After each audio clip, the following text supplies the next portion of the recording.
Artificial intelligence news, research and thoughts from leading AI minds, researchers, and enthusiasts. With host Tennisha Martin.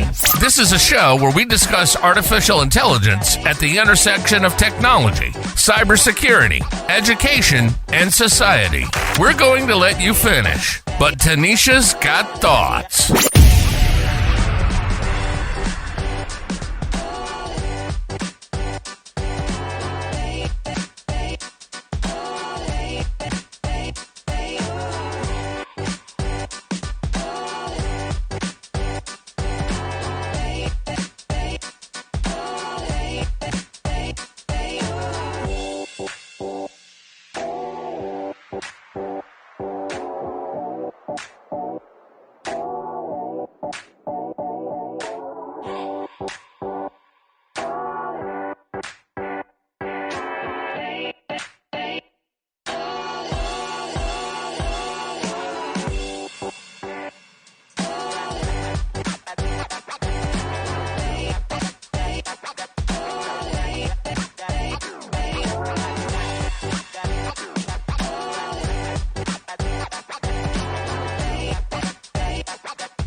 What's up? Welcome back to another episode of AI Thoughts Online.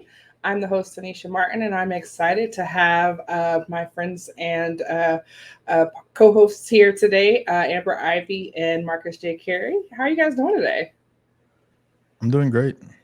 I'm doing really well. I'm excited to finally meet Amber. I've been fanning out every time I see her appear. She's amazing. You're far too kind. I'm excited. I've been waiting for this since the third grade.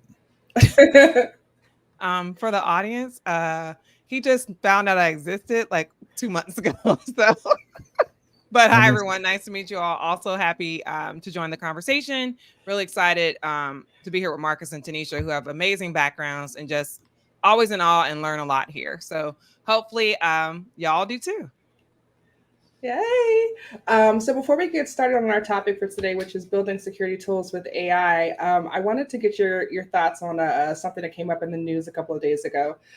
So there was an open letter from a group of, I think it was like 11 current and former employees of OpenAI and Google DeepMind that put out the letter to say that the financial motives of the company OpenAI are hindering effective oversight. So they stated that they didn't believe that the bespoke structures of corporate governance are sufficient to change this. They warned about the risks of unregulated AI, ranging from misinformation, loss of independent AI systems, deepening of existing inequalities, which could possibly lead to human extinction. So we're back here again.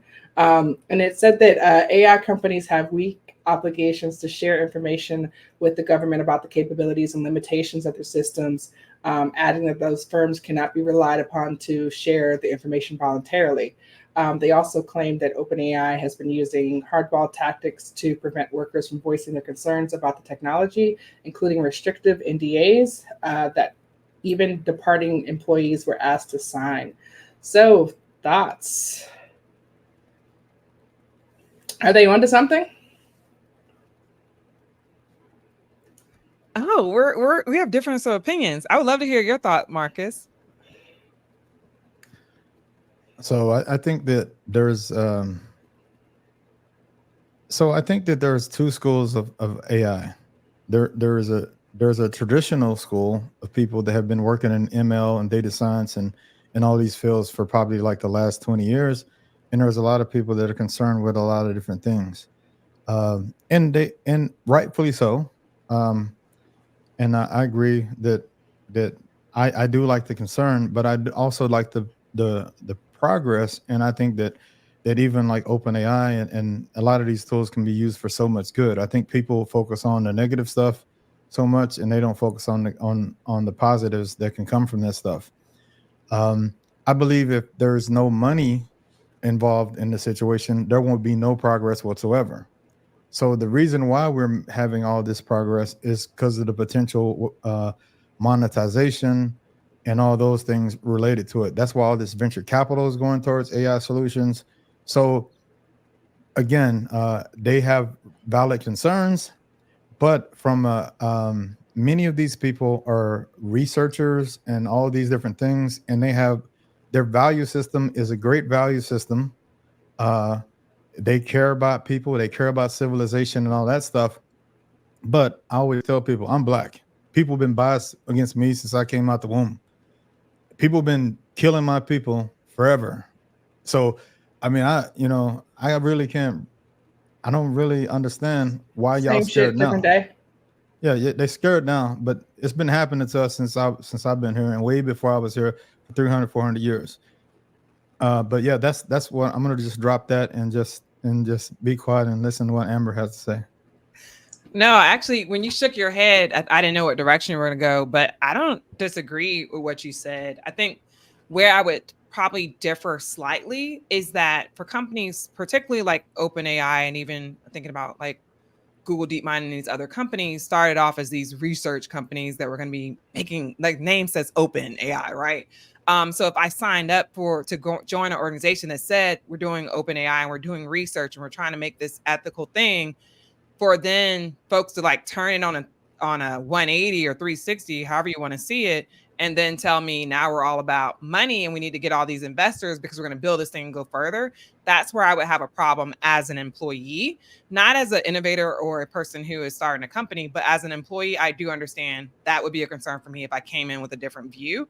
And at that point, they have to figure out if they're going to stay there or not, because it isn't what it originally was. Like things are gate kept a lot and it is closed and it's not this open system that they signed up for. So I do want to say that, but I do agree with what you're saying, Marcus, in that most people who are in this space, who are not on the researcher side or the public sector side of things, like they're moving ahead with or without regulation and with or without guidance. And I've been in a few rooms where we've met with people across a lot of different fields, like Google DeepMind actually had a conversation about this in DC, where they invited different people who are interested in AI or AI practitioners that included Congress people, included folks who've helped develop applications across these major tech companies, included researchers, included think tanks and all these folks. And the general consensus in the room is exactly what Marcus just said, was like, we got to not stop progress because other countries are going to keep doing it. And if America stops, what is going to happen to us if China or these other places get more advanced than us because we decided to put regulations? And the room was mostly keep going. Like, it's going to help more people and there's better ways, but it's a very small subset that's thinking about the risk. And I do agree that those people tend to be a certain type of person that's built into their world, and they should, and that's what should happen. I also believe in regulation, but that's not the conversation right now. But I do believe what they're saying, and I think that because OpenAI has literally switched its position, they're right in their concerns and sharing it out. I would do the same thing. Yeah, if I could follow up real quick, can y'all hear me? Mm-hmm. So I'm trying to mute myself, and so y'all don't hear any dogs barking or whatever. It gets wild over here in the Carey household. But I love what Amber is talking about. In a way, you know what's weird about this thing? When people, all those researchers, many of those researchers, I don't like lumping people up, but it's easy to lump people up. But many of those researchers, when they were just doing like video game simulations and do like stuff like that, yeah, open source it. But the same people that are concerned that are coming out right now are like having a beep moment, because now what they've created is so hot. A lot of them same people are saying we can't open source this no more. The models are too good for us to put them out there now. So that's the funny thing. Like on one side, it's not open source no more, but those same people are arguing that the algorithms are too powerful and they don't want to release it at the same time. So I mean, you can't be on both sides of the game. I think that a lot of people are what I see is a lot of data scientists and machine learning guys and all that stuff that have been working on this all their life. They're actually been caught, I would almost say, with their pants down because this is so hot, and now they're almost against it now. And it blows my mind because imagine if you've been working on something for 20 years or 30 years, and all of a sudden this is the hottest thing since sliced bread. Just imagine if cybersecurity was taken seriously, Tanisha. You know, we'd be in the front seat like, oh yeah, go ahead, cybersecurity and all this stuff. And but it seems like a lot of the traditional old school machine learning people are coming out against it because it got real too fast. I just think that they scared, and I think that a lot of those concerns are I'm more worried about humans harming me than I'm worried about anybody else harming me. Straight up. So for me, I think I didn't consider the first thing that Amber said, which was when you have employees who, you know, basically had a company which they thought was a nonprofit, and they thought that they were moving towards the, you know, the ethical good, or, you know, do no harm, or whatever, you know, however it is they're phrasing, and, you know, now they've changed to a for-profit company.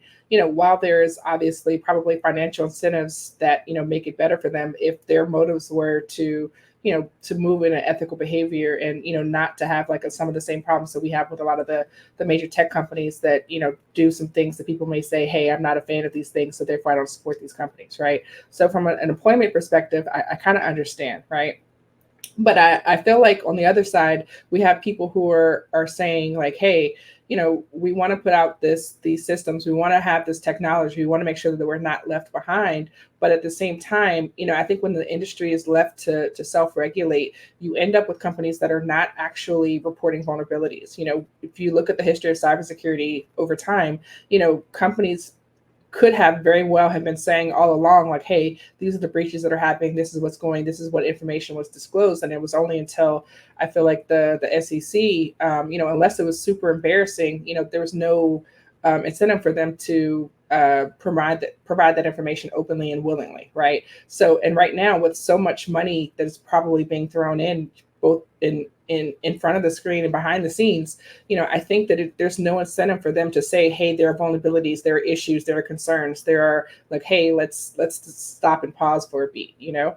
And I think when you have money that's such a strong motivator, you know, there's probably not a VC firm out there that's not investing in something AI at this point. You know what I'm saying? With so much money that's available, it makes sense from a financial perspective, you know. But, you know, some people are not guided by money. So I can kind of see both sides of it, but at the same time, it's just like, you know, I want them.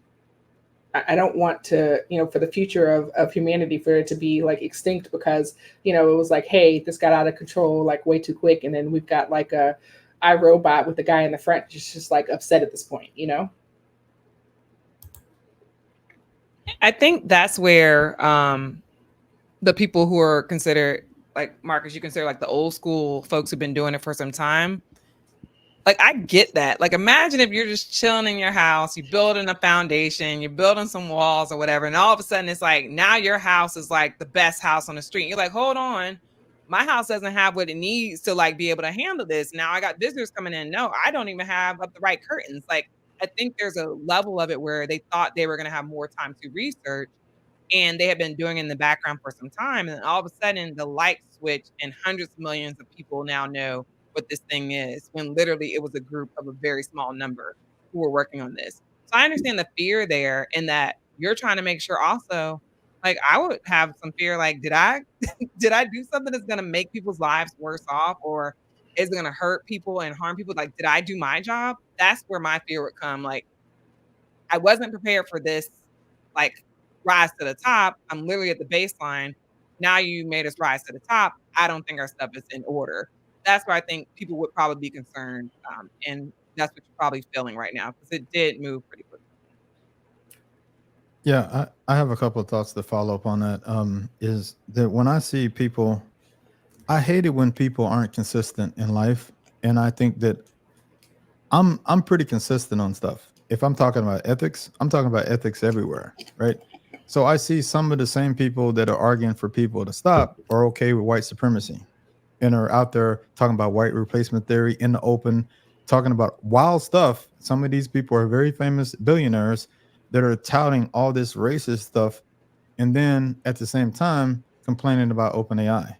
Come on now. I mean, be consistent, bro. Like, if y'all want to be ethical, let's be ethical around across the board. So you kind of lose credibility to me when you just talking about certain things.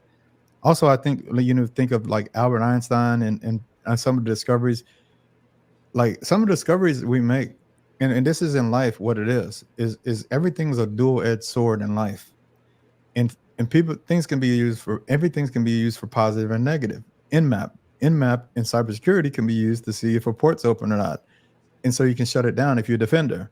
But if you're an attacker, oh snap, would they got this open on the internet? So everything we create in science in general, medication, right? There's medication that like they made it for this, but it actually was good for something else. And there's stuff thing that harmed other things. There's nothing on earth that we haven't created that actually is like a dual-edged sword. So me as a as a ethical hacker or white hat hacker or whatever you want to call somebody like me, I write hacking tools all the time. I write malware, I write ransomware, I do all that stuff. But in the context that I'm doing it, it's actually for good. Now, what I would tell people is that of course bad people are going to do stuff with anything that you give it. Scammers are going to use it. When I first got on Clubhouse a couple years ago during the pandemic, when I first got on there was open sharing. People were being so cool. I met so many people in Clubhouse. I actually saw you guys met through Clubhouse, I think, right? We did. I met a lot of awesome people from Clubhouse that I'm friends with to this day. But at the same time, I knew scammers were going to come on there and mess up everything. So that's how life is. And what I like to do in life is I like the good people, the people that are doing good. I fear that the good people are going to go away. Less like on X, when old boy took over X and Twitter, a lot of good people left Twitter. And then you just leave all the people that you don't like on there. And now what are the people going to do on there? They're not going to get the good thing. So everything's a dual-edged sword. We just can't run away from everything because somebody we don't like is using it, and it could be used for scamming. Ever since the beginning of time, people have been scamming. Like, I mean, you're going to have scammers, you're going to have bad people, and you're going to have dictators use these tactics. Like, come on. Like, what I like the people to do is focus on the positive impact that we can make. And that's what I'm 100% down with. That's why I'm so adamant. With tech, I see sometimes like, I can only talk from a black person perspective. We stay behind on tech. I'm giving myself props here. That's the new Freudian slip, right? So, but what I see, and I hate being long-winded, but you know me, I talk a lot, so sorry about that. But at the end of the day, what people, as black people, we constantly fail to adopt technology, and it keeps us behind. And this is a golden opportunity to actually use it and elevate our people in so many different ways. Absolutely. And I think we should probably just go ahead and get into our topic for today, which is basically that, the building of security tools featuring AI, but then also the possibility for people to be able to use the technology to build companies, to build opportunities for, different ways to make money. We're not just talking about the, hey, build a faceless YouTube page or whatever the case is. It's like, setting yourself up for success. So what does that look like, Marcus? What are you doing in this space that would be beneficial for people who are trying to build security tools or trying to build companies and start something from scratch? Yeah, absolutely. And so I know both of you are both entrepreneurs, right? And what I talk to people, I just had somebody hit me up on LinkedIn that saw me do a talk in San Antonio, and they just wanted to have a 30-minute conversation to me on how I use AI. Now the stuff that I'm going to say is applicable to anybody and anything that you're doing. And so that's kind of like the lens. I'm a cybersecurity person, so it's a cybersecurity lens. And so I would say that whatever you want to do, and I repeat this so much, and I probably said it. I was on a previous podcast of yours. Whatever you're doing, I would incorporate using it into your ecosystem, because imagine if there wasn't a Black Girls Hack out there. Imagine if Tennisha didn't exist. People in and anywhere can access this body of knowledge to do all kind of crazy stuff. The other day, for instance, I'm gonna give you a cybersecurity example, right? I needed a tool to capture screenshots of websites, because that's something we do. If you're looking up phishing, you're going to take a URL and you want to go grab a shot of that, a screenshot of the page. And it's a phishing site, but you don't want to go there with your browser, right? So I was like, hey, chat, and my favorite language is TypeScript. I do a lot of stuff in TypeScript, JavaScript. I said, hey, chat, I need a TypeScript application to go out and grab these things. I want to give you a URL. Give me the code to do it. Chat's like, hey, yeah, install this library. Boom. Here's the command for that. Here's the code for that. And here's how to run it. It took chat 10 seconds to give me that whole joint. Now, if I wanted to write a business, and that's actually some businesses, part of their little motto is to go out and do exactly what I described. So what I want people to do is just imagine anything, and I learned this a long time ago. If you can do one thing manually, you can script it from a business perspective, and you could do it automatically. So now you don't have to know scripting that much, and you can automate so many aspects of your life. All right, I was just talking, and the person I was talking to was a salesperson. I was like, okay, cool. Salesperson told me, hey, I'm going to go see an accountant. All right. Well, I say, okay, cool. This is how you use chat. Tell chat I'm going to go to see my accountant and give me questions. I want to talk about this and the third, but give me other things I should talk about with my accountant. Boom. She's prepared for meeting her accountant. But that's why I say anything you want to do, whether it be a podcast or all these different things.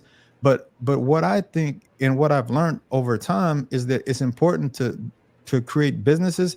And a lot of Black people, what we do is we do government contracting, which is awesome, right?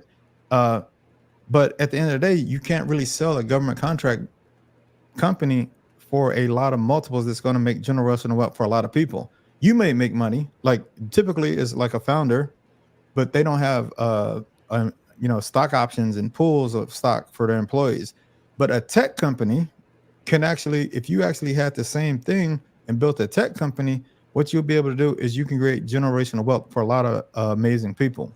So anyway, I believe I'm kind of like, I've been drinking a venture capital Kool-Aid. When I started my company, I raised $4 million in venture capital, eventually sold my company to another company, and I'm still with that company, ReliQuest.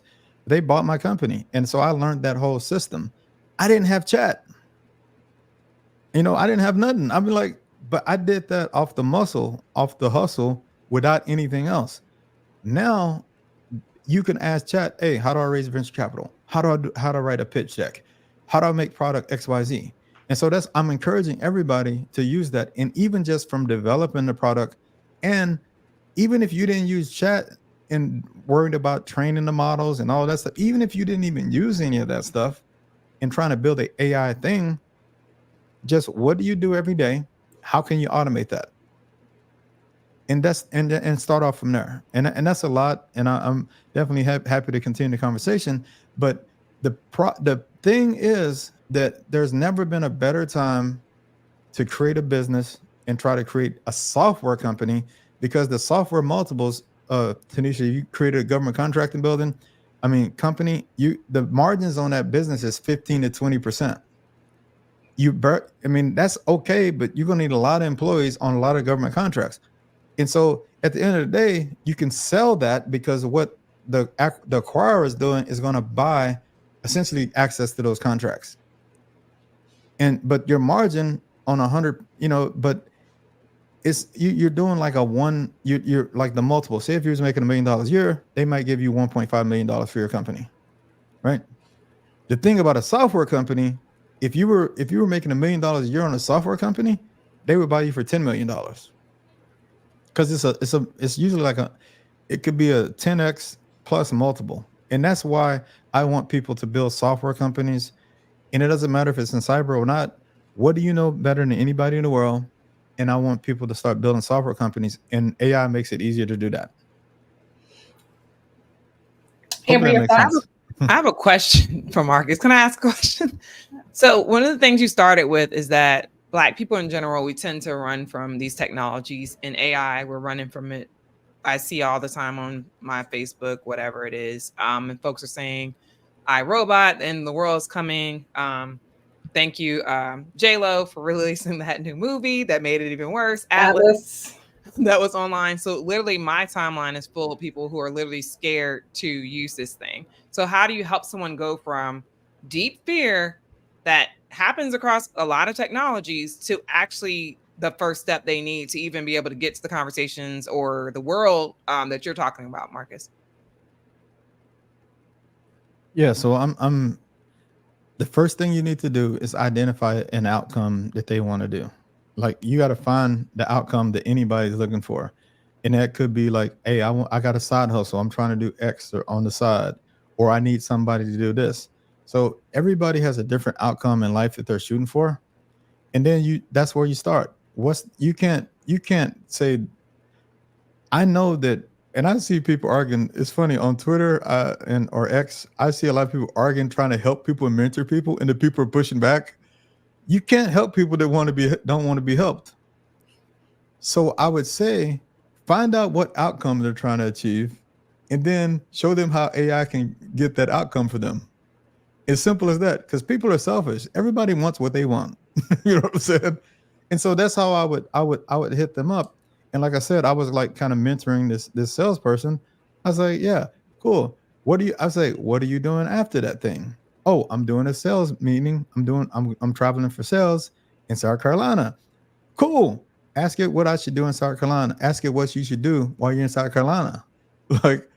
Like I'm telling people, whatever you're doing, try to incorporate chat in there. That's all you got to do. I mean, I use it for the weirdest things.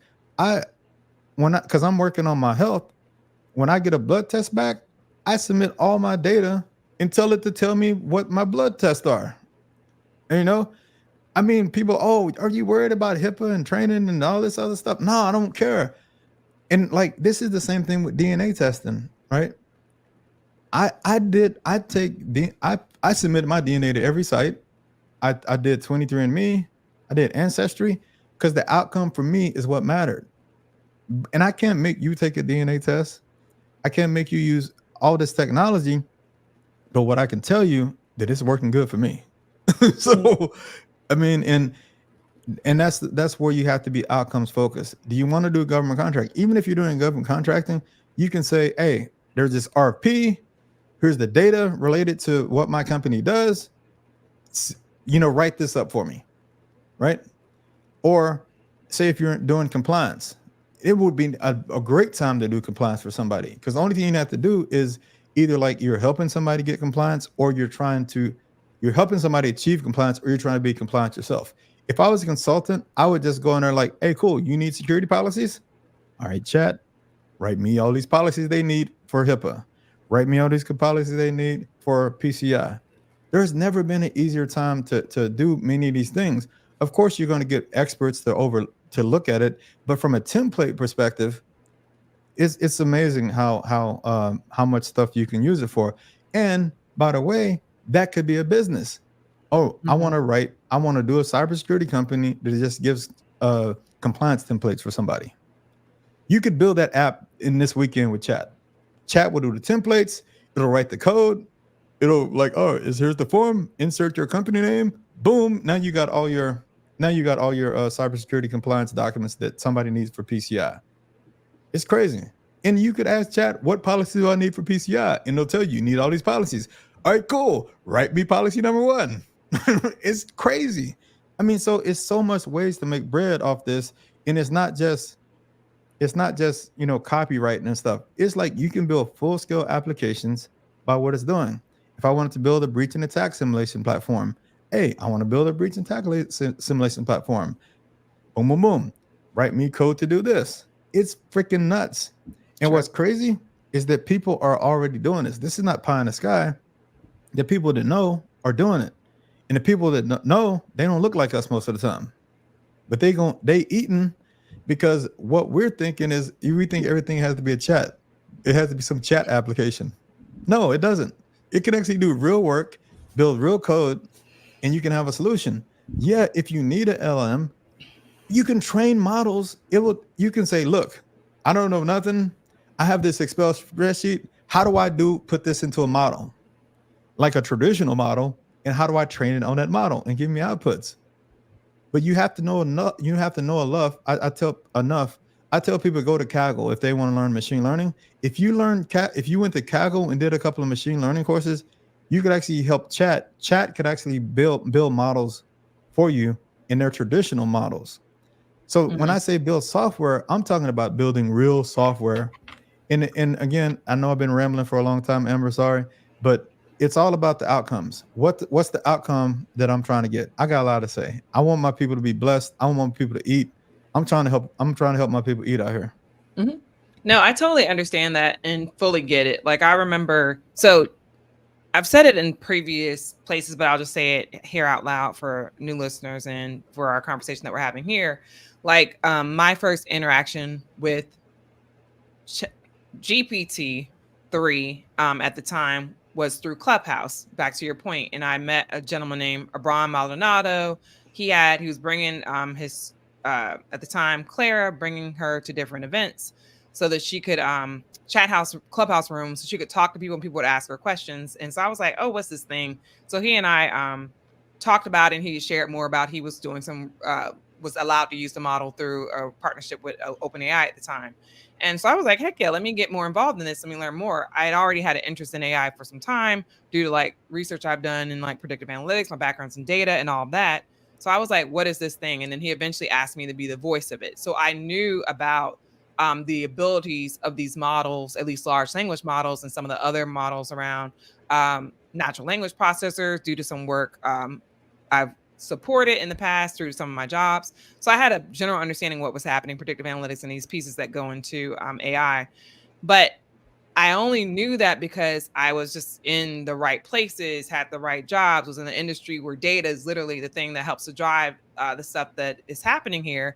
But most folks don't know that and don't see that. So one of the things that I try to do, to Marcus's point of helping people eat, when it came out for the broader public, was to really like talk to people about how to use it. Like it was 4 people I can like literally point to right now that started companies because of me pushing them to start companies that were related to, and these are not software. One is a software company, but the other ones were just general consulting businesses or other companies that they were able to start and create a nice little side hustle fully using AI through ChatGPT and being able to literally get rid of a lot of time. Someone created a translation company, like a whole bunch of stuff was able to happen in this short amount of time using these tools.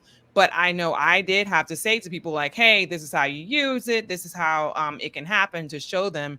And then now they kind of went with it and took us to a different direction. So I fully understand that.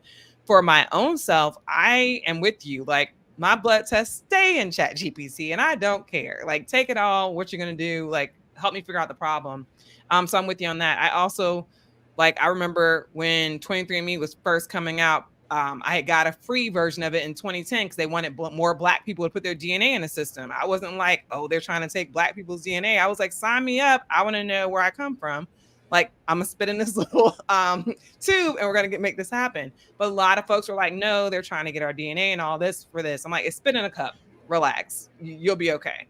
So that's the approach I bring, but I also understand everyone doesn't have that approach. And to your point, you can't force people down the road. So what I try to do is I help people who want help, who want, like you said, people can always hit me up and say, hey, Amber, let's talk about this. I'm always willing to share things like that. But I can't take people but so far if they're not willing to at least try it. And I tell people just to get on there and, like you said, try to make your job easier. I use it so much, like my day job uses it, my side hustle uses it. Everything has literally, I've been able to do probably 100 times the amount of work I've been able to do in the past using ChatGPT. And it allows me to do so many different things. And I encourage other folks to continue to do that. And you can start so many companies.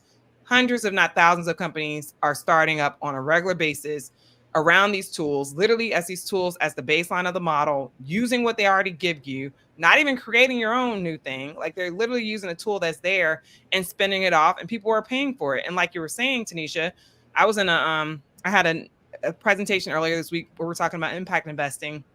and AI, and one of the guys works with VCs, and he's like, everything else is kind of leveled off in the VC world, not AI. They're giving money, ridiculous money, to these companies that don't even exist yet off of a napkin idea or whatever, or one slide or whatever, saying what they're doing, or just the idea. So a lot of money is going into the space. So this is one of those moments where, yes, we don't receive as much venture capital and all that stuff, but there are so many ways to make money, to Marcus's point, to build tools, to build software, because the darn thing tells you the exact code, literally writes it for you. You can go plop it on the computer and it works. You don't even have to do all that anymore. And you can literally sell things and create these companies. So I am totally here for using AI to level up, to make sure you have money that you can pass on to the next generation. Yeah, I think that when we're looking at, some of the use cases that people typically try to, when they think about, hey, I'm going to start a business using AI, I think that the common, like, top layer things are like, hey, I'm going to build a chat box, or hey, I'm going to build a, some sort of recommendation system, or, for example, those, surface level things. And I think that, part of the benefit of having this conversation, so when Marcus was like, hey, this is what I want to talk about, I'm like, yo, let's do it, is because I think that, people assume that it's just like a Alexa or a Siri, what I'm saying, when they're thinking about what AI is. And there's so many different misconceptions. Even the people who I've had conversations with who, understand, they'll think like, hey, I just type in a question and then it's going to give me a response back. And it's basically the same thing as me, asking Siri or Alexa or whatever the case may be. There's so many different opportunities. I know for me, like, we had reached out, maybe about a year or so ago to some companies that are to do some social media content for us, right?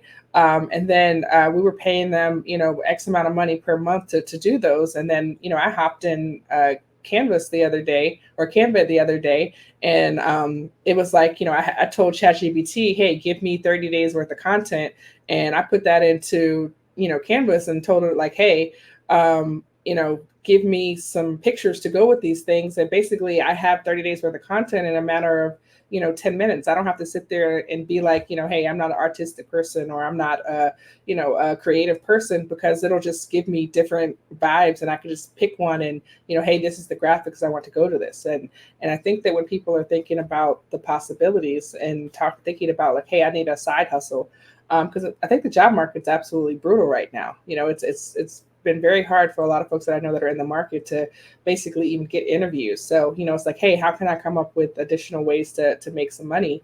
And I think some of the things that Marcus is talking about present opportunities for people if they think outside of the box, not just like, hey, I'm going to Texas, what do I do? Hey, what's to do in Texas? What is the, what are some of the different possibilities, things that I wouldn't necessarily think of? And worst case scenario, if it's not important to you, you just discard it and go on. But, I know for me, it's given me a lot of options or things that I didn't necessarily think about, especially when I'm trying to figure out like, hey, what do I want to write? Or what is it that I want to, focus on? So, I think that he mentioned software tools, but I'd say like consulting companies. So, people need still data analytics. They still need all things creative, I mentioned the faceless YouTube channels. I see a lot of those who've got, hundreds of thousands of followers and lots of engagement. And all they're doing is basically probably having AI generate content, which is then being posted and people are engaging. So it's like, this is not taking time out of your life. Yeah, it gave time back for me. At least that's the way I see it. Yeah, 100%. And that's why, like I said, many of these applications, like how business works is, I said outcomes earlier. Mhm. If something works for you and you're saving time and you're getting buying your time back, many of the times, and in business we call it eating your own dog food. You can actually box that up and sell it as a service to do with somebody else. Somebody else needs that exact same thing. So Tennisha, oh, I need 30 days of content and it's a cyber focus. Like you can actually build a front end for that. and and like you said, you might have used Canva or some other thing, but there's so many opportunities to do many of those things. And this back is like building cybersecurity tools, the same thing. What do you do every day that's absolutely trash? Right? Maybe it's looking up this or that. Just chat, I need to build an application for that. And then, then you can bring people on, and it will design the website. It'll come up with the colors, the themes. It'll help you find a name for it. It'll help you, hey, how do I market this? What's my call to action to get people to click more? And I want to do A/B testing, and that's all those things. And I'm glad Amber's on here, because there are definitely a lot of privacy concerns and all that stuff, and about that.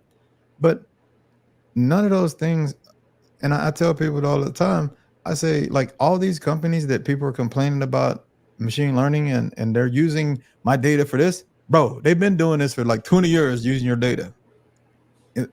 Now we care. Now we care. I don't. But So it's it's a trip. different. Oh, tell me how it's different. I would love to debate this. Go ahead. Yes. I don't know if you saw my LinkedIn post as to why you just targeted me with that shot right there, but I'll take it as, I just talked about this yesterday. Okay, so I thought you saw it. All right, cool. So I have a concern so one of my degrees is also a law degree, which is so let me just lead with that framing. So I have a problem in general with terms and conditions that are hard for people to understand who cannot understand without a law degree on regular smuggler websites, and people are just apps. People are just signing up, kids, adults, older people, everyone's signing up and not knowing what they're giving away. I don't mind if you make it very clear through a very simple terms, and I appreciate the EU for getting us to the point where we have cookies that literally says what you're opting in. Most people don't care if you just tell me straight up. I'm like, all right, that's cool. The problem is when people feel like they're being lied to, or they didn't have all the information, or they couldn't understand it. I think that's where the confusion is. So where I'm going to talk about in particular is Meta, for example. So I did a post on Meta, which I thought you were referring to. So that was my own hit dogs holler. I thought you were talking about me. You weren't even talking about I saw me. that. I did see that post, but I wasn't talking about you. I did see that. I saw your Meta post, but okay. So then you did target me. Okay. So back to my point. The problem with that is that we have some of these companies that are too big, and they know the amount of people they're using. To me, they're close to government. Like government impacts everyone. Everyone touches it. So because of that, government has rules, because literally this government doing something can cause us harm. So we have a whole constitution that protects us from the government hurting us and doing harm. And you now have companies who have the same reach, if not larger than government, who are now doing activities that can cause harm, and they are not regulated, or you are not allowed to opt out of it. So yes, you could say I could delete my Facebook or my Meta or my Instagram. When you have created something that people rely on so much for their business, their livelihood, communicating with family and friends, and all of that stuff, for you to do actions where people cannot opt out of them, I don't think that's right.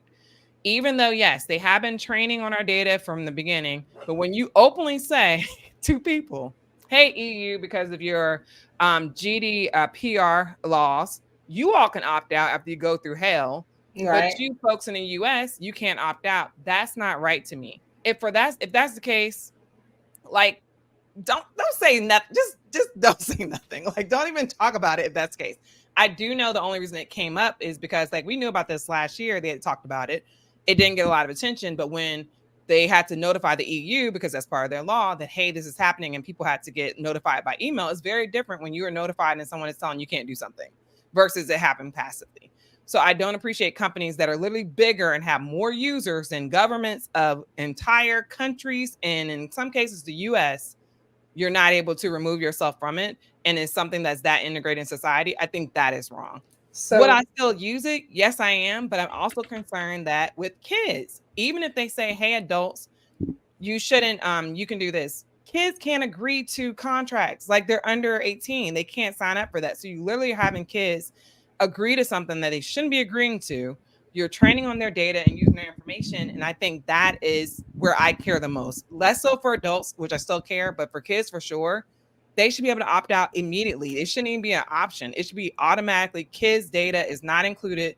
Their pictures or anything is not included. That's not fair to them. If us adults make a decision and we didn't read something and we know that's what is required of us, that's on us. But that's my thought.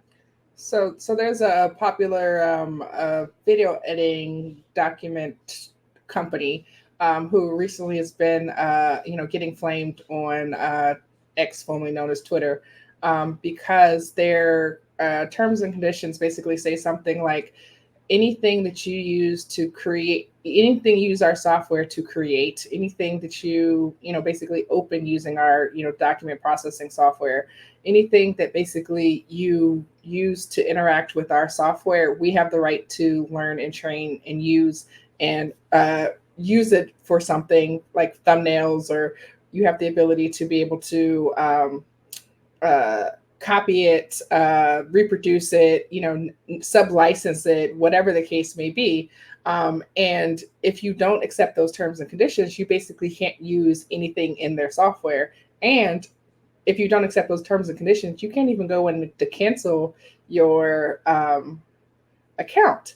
And I was like, no, that can't possibly be true. And I actually logged in and I was like, oh, that's a real like issue in my mind.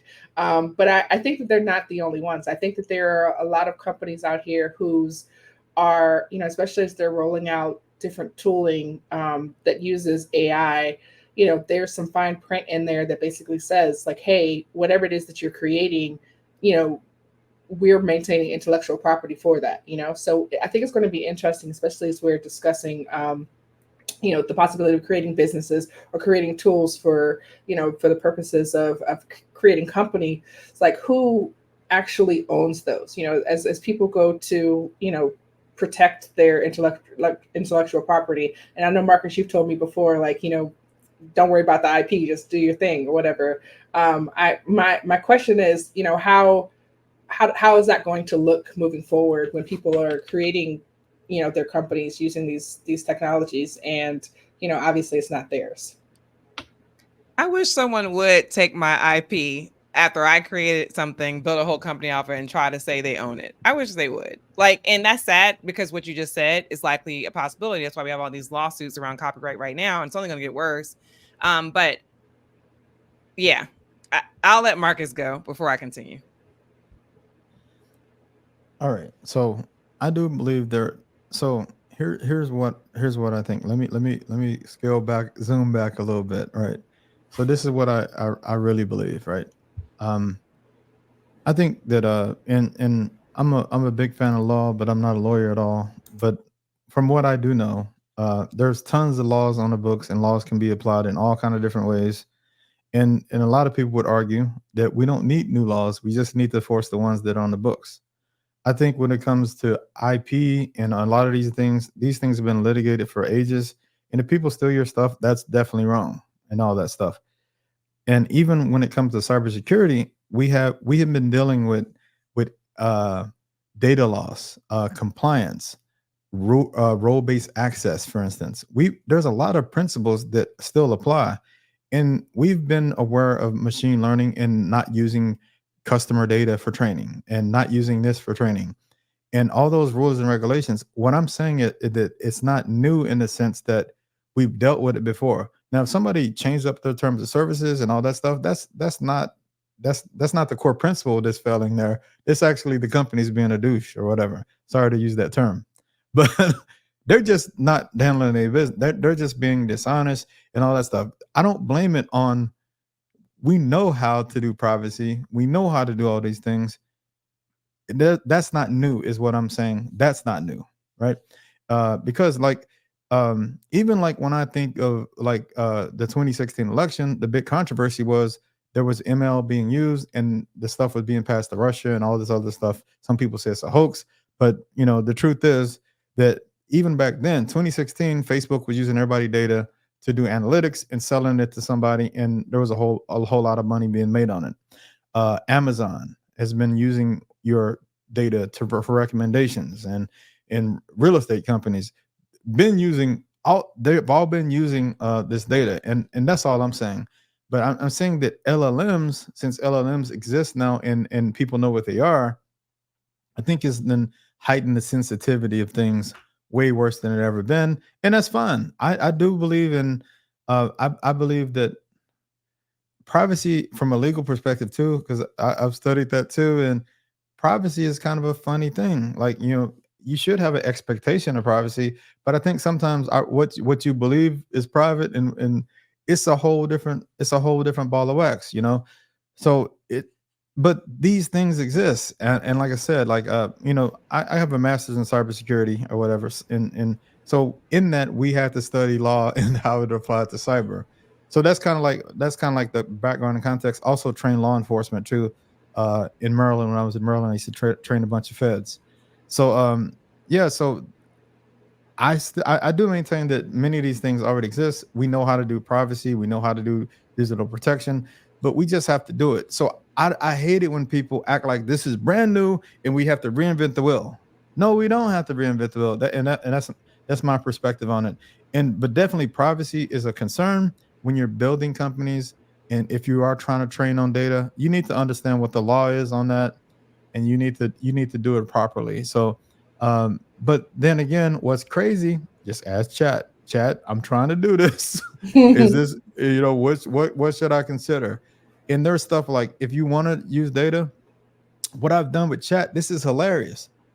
There's a thing called synthetic data. It's a data science term that you can create fake data. You can say, chat, I need fake data, and then you can train on the fake data. And so if you need a sample of it, you might want to grab a real data set. All right, this is what the real thing looks like, chat. I need synthetic data. I need 1,000 lines of logs, because, you know, the more data, the more significant it is. So I've actually used chat to create synthetic data, and even in chat or GPT, you can actually fine tune the models, and that's a term, but there's a whole set of data that you have to put in to fine tune it. I use chat to create synthetic data to create more data. I mean, to create another model or fine tune a model. And so there's always ways. And like I said, I found in life, and people, and some of the terms I may be using may be confusing to people. I encourage y'all to, like I said, Kaggle. I recommend Kaggle. Just start going through the process. And when you start understanding the terms, go to chat and say, hey, teach me more. And it's a snowball. Once you get the information, it's a snowball going downhill. But yeah, I believe in people's right for privacy. I think people worry about legal stuff too dang much, though, to be honest with you. Because the truth is, I know we got a lawyer here, but I'm going to speak as an innovator and a hacker. What you see out in the open here, is you see people like chat, and you see Elon just raising a lot of money for XAI. They moving fast as possible. And they like, regulations be damn, regulations gonna catch up with us. We're gonna hire lobbyists, and the lobbyists are gonna pay the politicians to make to do it in our favor. That's how life really works. But I think as black people, we too dang conservative, bro, on some of these things. Like, you know what's crazy? Like, I've learned so much, like building a business and getting venture capital. And like, most black people are scared to get a lawyer, to be honest with you. And like, bro, like, lawyers will work for you for free, bro. And they will, I mean, you're gonna have to pay at the end. I can start a company right now and go get a law firm, and they'll represent me to like a Series A or something like that. Like, I can have a like $25K bill, $50K bill, and I'll pay them when I get the bag. But so you can get lawyers. Don't worry about that. Like, but you know, get a lawyer, and they can give you good advice, but you don't have to have no money up front if you actually start having some traction. Because the firms, they have these VC firms. There's firms that specialize in venture capital. What they'll do for you is like, oh snap, we like what Mark is doing, we like what Tanisha's doing. We're gonna actually just, you know, hey, cool, we'll represent you in your deals. And that deal would be even getting you over a fundraising round. So man, life is so crazy, bro. Like, I didn't know none of that, man. Like, That's real. That's what I'm trying to help people understand this. So yeah, you don't have to be a legal expert to get into this game and all that stuff, because you can get a lawyer. Yeah, and you can also give a percentage scared of your company up to them. Well, yeah, you can do that too. Shares, yeah. 100%. There is so much game that our people don't know, and we just got to get it out there. Awesome. All right. Well, I love I'm you. not anti-lawyer. I love lawyers. Tennisha, I want to respond after you respond. Oh, I was just gonna say I love you guys. I love that this conversation is even taking place. I knew for sure that when I got you guys in a room that there was going to be some great conversations. So I'm super excited we were able to make this happen. Go ahead, AI. I'll be quick because I know we're probably pressed for time. So I am a person that believes in yes, lawyers, and lawyers should be brought on a team to figure out how to get you to where you need to go. So we'll say that again as my starting point. I agree for the most part, Marcus, with what you said about there are laws in place. But the beauty about the law and the way founders, whoever are common laws based, like that stuff continues to evolve as the technology changes, as society changes. It's the beauty about all things change. So with AI and some of these tools as to why they're going back into the court system, we don't know how to answer the question to the specific question that's being asked because it's never been asked before. A judge may say that answer that we've already have is okay, or they may say, let's look at it differently. So I do agree with you. Like a lot of stuff probably is going to be handled the same way it is. Some stuff is going to change a bit. But they just take what's currently there and then change the law to answer this question. So I do agree with that. What I will say is that, and I also agree with you around the terms and conditions piece. What I will say is that because companies in the US in particular are so big and have such impact on people, and like you said, their goal is to keep running until regulation catches up with them later, and it's easier to settle out of court than for me to stop what I'm doing. I get that. But as a person who cares about humans first and AI second and technology second, and it's probably more conservative in some ways and not conservative in other ways, I still want to make sure that when I'm advocating for these things, that's still at the front of my mind. Even though I also agree, like go get your money, raise capital, do all that stuff. I'm all about that. But at the same time, I'm like, but are we thinking about all the things? Okay, did we think about them? All right, let's keep going. Let's keep going. I'm never going to be the person that's running freely out here like a Elon. Like I'm not even built like that to run forward. And I think what you're encountering with most folks that look like us, like those muscles just aren't who we are. Like we're not the people that's running in the front of things on average. Like, of course, there are people within our communities that do that, but that's just not who we're inherently are. That's not the families we come from.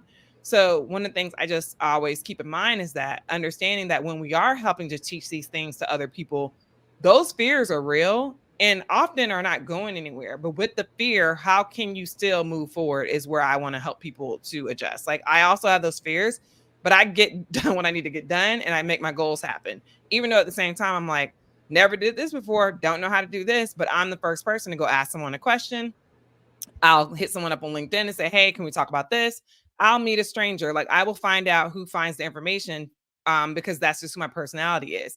I don't think everyone is like that, but that's what we can encourage them to do is how to get beyond that fear because that fear is real and it keeps the people, like you said, who aren't going to be motivated to do it. Some of it's just truly fear. And that's just not where we come from. That's not the journey that we've had as a people, as our generations. That's just not how we're built. And that's totally fine. We're creative as all get out and have all these other things, but we need to be pushed a little bit more in that area. So if we want to get to true world domination, as Tennisha says, we still got to address that is a real issue.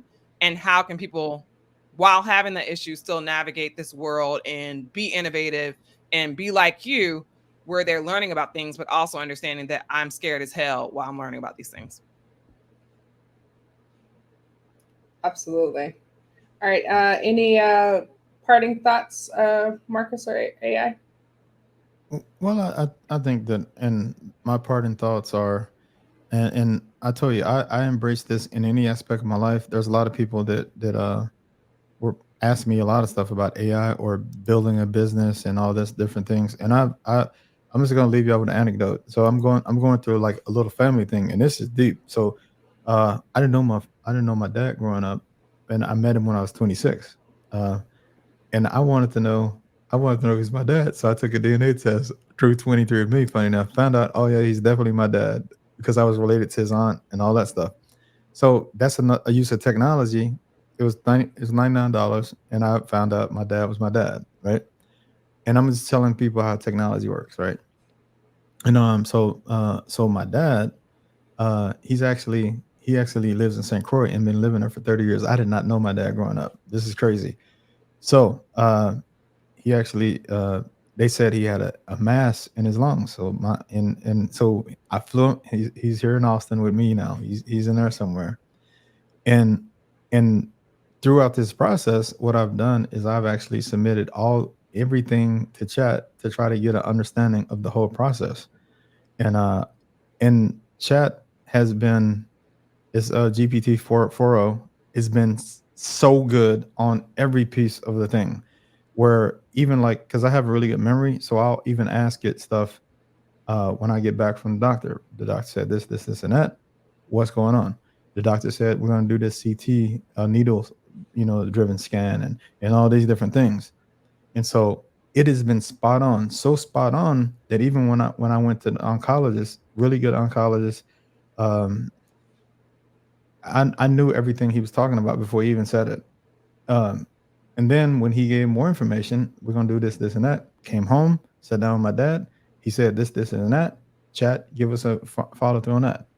And like, oh, can you use sedation on this? Can you do this? Can it like all the questions? Crazy, like crazy accurate. And what that has done is it's given me my dad piece because he understands the process, and it's been so accurate. I mean, you can't make this up. And so the point that I'm trying to make here is that even when you don't know stuff and you're scared, as Amber talks about, as black people, we get scared a lot. You have this opportunity to use this technology that we've never had access to before. Black people we couldn't even read back in the day, fam. But we were. My grandmother told me that one of her cousins got hit with a whip because she got caught reading the Bible. I don't know if that's apocryphal or if that really happened, but that happened to some of our people. This to me is so important. If we don't take advantage of it, we're going to be left behind 20 more years or 30 more years. So this is so important. And I think that this technology can help you in any aspect of life, any question you have. Be curious. And when I say I'm a hacker, and I mean, like, I want you to hack the planet. I want you to be out here. I love the global domination situation. I'm going to dominate. You know what I'm saying? That's what I'm doing. This is a full court press. So anybody watching this, I encourage y'all to follow Tennisha. Tenisha's doing amazing work. I love what you're doing with the kids, getting kids certified and all that stuff. Amber's also working hardcore with the kids and all that stuff.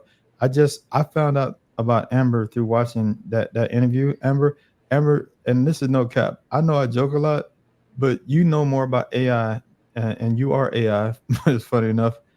But Amber, if y'all are watching this, you got to follow Amber and see what she's doing. She knows more about AI than like 99.9% of people I watch. I call cap on a lot of stuff because there's a lot of people out here talking that don't know what he's talking about, fam. Like I'm like cap. So follow Amber if you want to really talk about AI policy and all that stuff. And mad respect, Amber actually, when it comes to this stuff, you like I said, I was joking a little bit. You intimidate me, but I'm happy to finally get into dialogue with you. Tanisha, thank you for making it happen. Thanks for everything you do. And I'm all board on world domination, and I want to help everybody out there build a software company because, like I said, the multiples and the generational wealth around software companies is so much bigger than traditional consulting. And that's what Black people typically are used to. And again, the problem with the consulting thing is like one person gets rich, I think like Bob Johnson or somebody like that, they build a company and them and their family get paid. To be controversial, I think of Jesse Jackson and Al Sharpton too. They family get paid and everybody else don't get the bag. So what I want to do is I want to build big businesses and I want to help people start businesses where everybody get a piece of the pie. And that's how it is. And that's the easiest way. One more tip. This is crazy. So I know I'm blessed because I'm around people, high net worth people. And one of the dudes that I know, like when you first start a company, how you evaluate the shares, how you assign value to the shares is not that much. So your company at the beginning may only be worth $100, or you can say it's worth $1, and then somebody can buy 1% of that company with 1 penny.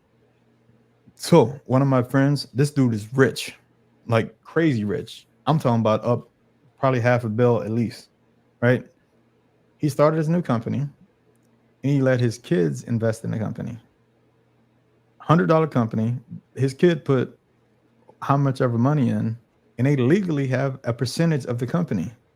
And what they do is they can pay taxes at that low rate. The companies are, this, they can pay taxes on $1 or whatever. So what happens is when this dude in this company that he's with, this company has raised about $250 million and it's probably worth close to $1 billion. His kid owns like a nice percentage of that company and they paid only pennies to get in. These are the kind of things that black people would be able to do if we kind of understand how this works. So you wonder how Walmart family and all these families can be could keep doing back to back to back winning. This is the reason why, because they're building companies and they can do these kind of things. And nothing I said is illegal. It's totally clean. This is just that's how the game works. You pay taxes on the valuation at the time based on your income and all that stuff.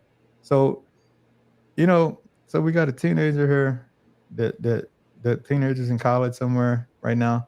But whenever the company sells for a couple of billion or whatever, she's gonna get paid, and she don't have to pay taxes on it because she already paid taxes when it was worth $100. So the lesson is there's so much opportunity here, people, and I want y'all to go hack the planet and build companies, build cybersecurity companies, build whatever the hell kind of company you want to. If you see a need, if there's an itch, scratch it and help and use AI to help you build it. And that's all I gotta say. Hopefully that was some game, and hopefully somebody got something from that. Thank you. AI, your party. I should have went first. I'm glad he kind of shifted it, because after the father story, I was like, I'm not saying nothing. I'm gonna walk out of here like what he said. Mic drop. Seriously, mic drop. No, but seriously, like everything you said, totally agree. I'm a founder on another company, and I had to send in tax forms to do exactly what you're talking about, where we had to buy in at that small percentage so we can like not worry about the taxes later if the company sells in the future. So totally get that. The thing I want to start with is, I'm not doing a background story because you did, but I'm doing a background story to explain that I am not special. One, I'm special as a person that exists and all that, but there's nothing unique about me that someone else doesn't have. Like, my parents are from Mississippi and North Carolina, from the country. They met each other in the military. They are not college educated. I didn't grow up in a home where we were talking about technology or any of that. They did get me a computer early on. I took keyboarding classes and things like that. So I did have access to those things, but it wasn't such a scenario where my parents are doctors or whatever, and I had the best education in the world. I had military education, which was great. So I'm thankful for that. But went to regular public schools, public college, and all that. The reason I bring that up is that my parents got out of poverty because of how the military basically helped them get out of poverty. But for that happening, they would not have been in poverty, or they would have been in poverty, and we had to figure it out. So I say that because the one thing that you said, Marcus, early on was stay curious. And that's one thing I talk to kids about on my podcast, AI for Kids. I started to talk about curiosity, or when I'm talking about adults too. Curiosity is so important. The only reason why I am where I am now, and even some of this, Tennisha, you don't even know this, I'll share in a second. Where I am now is because I was curious and I asked questions. I got around people who helped to open my mind to things I didn't know. Even today, I'm learning so much from Marcus where I'm like, oh, shoot, I'm going to go look at this after we get off this call, or I'm going to go do this. I would learn something and then go dig further. And now, like you said, with ChatGPT, you can literally be curious with that thing that has access to trillions of lines of information that you will never be able to have access to in any other way. So use your curiosity to ask questions, to seek out the people. I tell people all the time, if you see someone who's working somewhere you want to work, most folks will take an informational interview. I take them all the time with people, and I give that time back because I'm like, it's very few people who reach out. And so when people reach out, you're like, oh yeah, I'll talk to you for 15 minutes. Let's talk. So there's ways for you to dig in and get all this information. One thing that was interesting with Tennisha and I, we met on Clubhouse, and Tennisha, I don't know if you remember this. So there was a room we were in, I think the Cyber Woman Wednesdays, and you were like, I don't wake up for less than $200,000. And I was like, wait a minute. I come from a family that again, my family's from poverty where they were in the military, they weren't officers. Like they didn't make a lot of money. So when my parents, like my goal always until literally that moment was like high six figure, like 1 6 figure, like high hundreds. Tanisha said that. You don't know this, but I went back to a group chat. I was like, y'all, it's Black people out here making 200K. I was like, oh, that's my new baseline. I'm like, what's happening? And I got there. And I'm like, my new baseline is somewhere else. But that was because you said it. And even me that has the education, I have a few degrees under my belt. My mind wasn't open to that moment until someone who looked like me, who I had a relationship with, could literally tell me this is possible. And now I'm like, oh, anything is possible. And you open my mind to, and I'm pretty open-minded to like the possibilities of what my life could be. Then I'm like, oh, baseline is a new number now. And my baseline keeps going up for what it is that I believe. And like you also said, what you get paid isn't your worth. That's what you're charging them for your time or what have you. So I want to say that is that a lot of people just don't know where to start. But the start for me is being curious. Curiosity got me on Clubhouse. Curiosity got me on the Cyber Women Wednesdays with Tennisha and talking with her. Curiosity got me in the job I am in today. I'm a vice president of an organization during the day. Curiosity got me to every company I've created because I'm like, oh, there has to be a way. And then back to your point, Marcus, about outcomes. Curiosity also led me to there's a problem here. I can solve it. And I'm the person who's uniquely designed to solve this problem, which made me dig in even deeper. So that's the only thing I'm going to leave everyone with is we often lose curiosity once we leave childhood, but I want adults to remain curious. Like life is going to speed up pretty quickly over the next few years with technology. Even in our time period, we were joking earlier about our generations. Even in our time period, we've seen technology just expedite, and the time is very different. It's only going to get even more expedited. So people have to remain curious in order to ensure, like you all said, you can get to world domination. And you need to be listening to people like Tennisha and Marcus and listening to these podcasts. We got so much free information out here. Like dropped some places that you should go to. YouTube, people are out there sharing information. There are a lot of scammers. So you got to watch out for those people and you got to do your own due diligence, but go to ChatGPT and ask them if it's a scam maybe. But no, there's so much free information, and the amount of free information that we have, none of us should be in a situation where we cannot grow and build wealth. So that's where I'll leave you at. Stay curious, and 200, 300, 400 is your new baseline. Hey, I'm here for it. All right. Well, this has been another episode of the AI Thoughts Online podcast with Amber Ivey and Marcus J. Carey. We will catch you next time. Thank you.